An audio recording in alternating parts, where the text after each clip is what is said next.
Olá, este trabalho é da disciplina de saneamento, foi produzido por mim, Vitor, e meus colegas Tainara e Thales.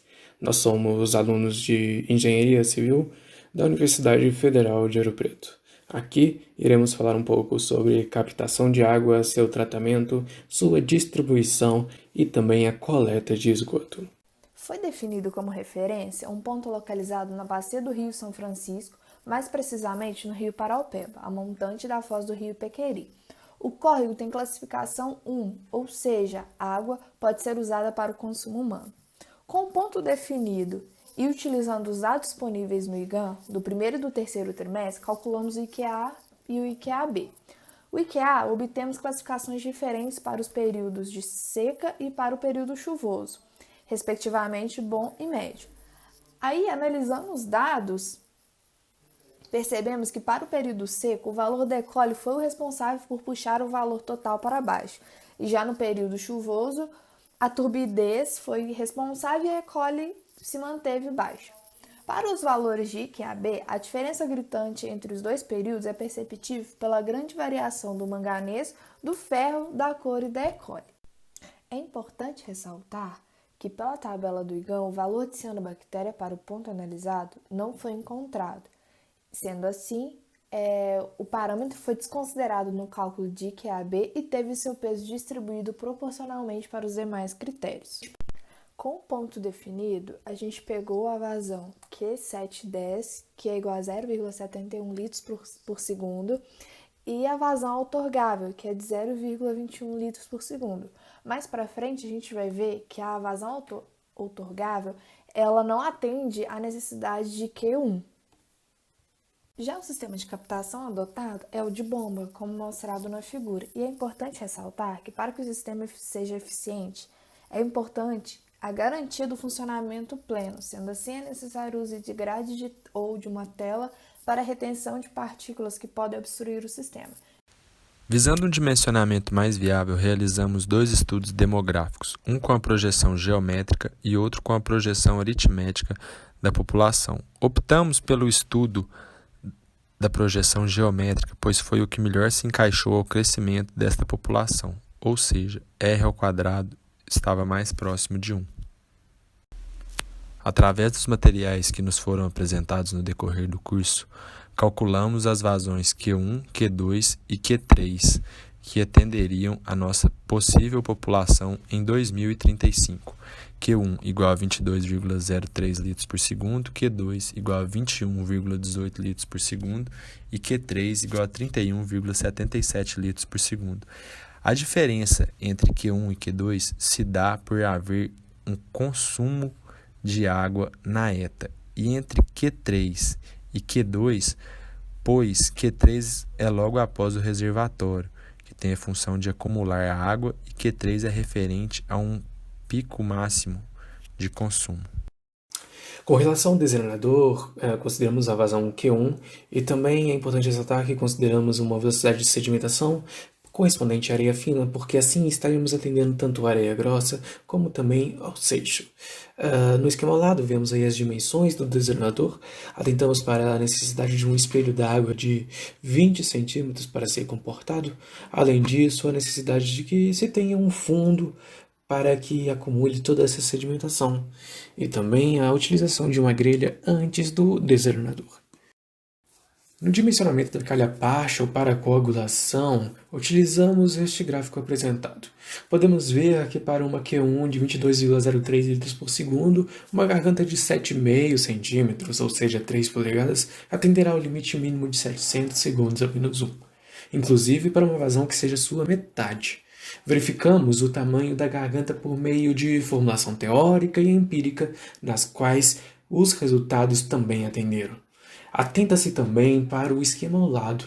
Na elevação, destaca-se H2, a qual é a altura do ponto ideal para a aplicação do coagulante.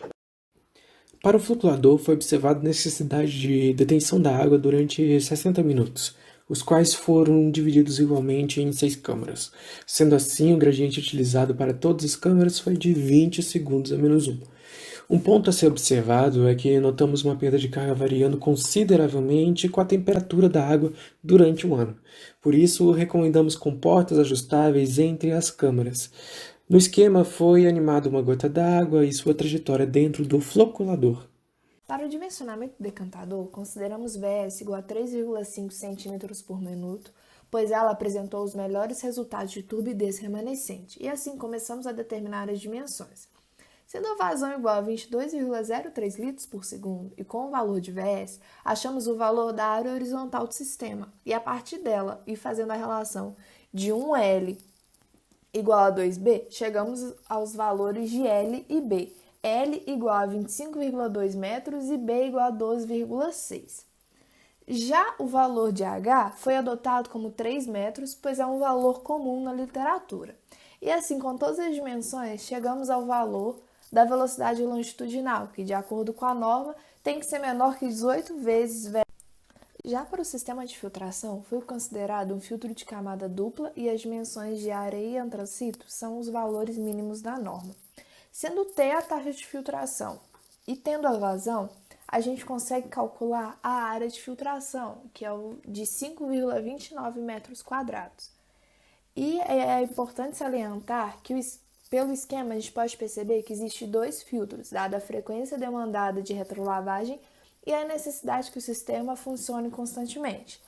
Portanto, é recomendado a construção de 2 filtros. Para o tanque de desinfecção, foi calculado um volume necessário de 14,28 metros cúbicos, que recebe uma vazão Q1 de 22,03 litros por segundo, a uma temperatura média de 17,02 graus Celsius, onde há aplicação de cloro-gás com tempo de contato de 10,8 milímetros, visando estabilizar o pH da água ao nível 7 e com um limite de cloro residual livre de 1 mg por litro. Para o reservatório de acumulação, que irá abastecer a nossa mancha urbana, calculamos um volume necessário de 289,77 metros cúbicos. Optamos por utilizar um reservatório cilíndrico com diâmetro 8 metros e altura 6 metros, que recebe uma vazão Q2 de 21,18 litros por segundo. Nesse slide apresentamos o esquema de tratamento de água em proporção. Abaixo desse título temos a figura de uma pessoa de uma altura aproximada de 1,65 a 1,70 metros. Podemos ver as grandes proporções que envolvem este sistema, inclusive para uma mancha urbana pequena de um pouco menos de 14 mil pessoas. No dimensionamento da rede de abastecimento, consideramos a nossa Q3 de 31,77.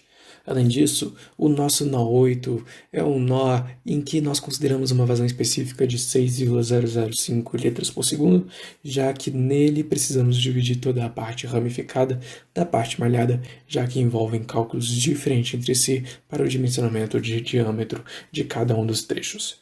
Por coincidência, o nó 8 também foi o nó crítico, no qual verificamos que iria acontecer a menor pressão no sistema. Neste slide apresentamos todos os diâmetros obtidos nos cálculos. Observe que a água partindo do reservatório vai passar por diâmetros que apenas reduzem de tamanho. Durante os cálculos também conseguimos calcular o nível que o reservatório deve ter. E no nosso caso, o reservatório deve estar num nível de 741 metros e 66 centímetros. Para o dimensionamento da rede de coleta de esgoto da mancha urbana em questão, conseguimos utilizar a declividade do terreno para todas as tubulações, o que nos levou a um recobrimento de 1 metro. Para a rede de coleta de esgoto, tínhamos 4 diâmetros a determinar, 3 dos tubos de coleta e 1 do emissário. Para o trecho 1.2, calculamos um diâmetro de 600 milímetros. Para o trecho 4.3, um diâmetro de 300 milímetros. E para o trecho 3.2, um diâmetro de 375 milímetros. Para o trecho 2.5, o emissário, foi encontrado um diâmetro de 500 milímetros. Porém, como não é apropriado a redução de uma tubulação de esgoto, do diâmetro de uma tubulação de esgoto, adotamos o diâmetro de 600 milímetros. Assim, finalizamos a nossa apresentação em que resume todo o nosso trabalho e agradecemos pela sua audiência.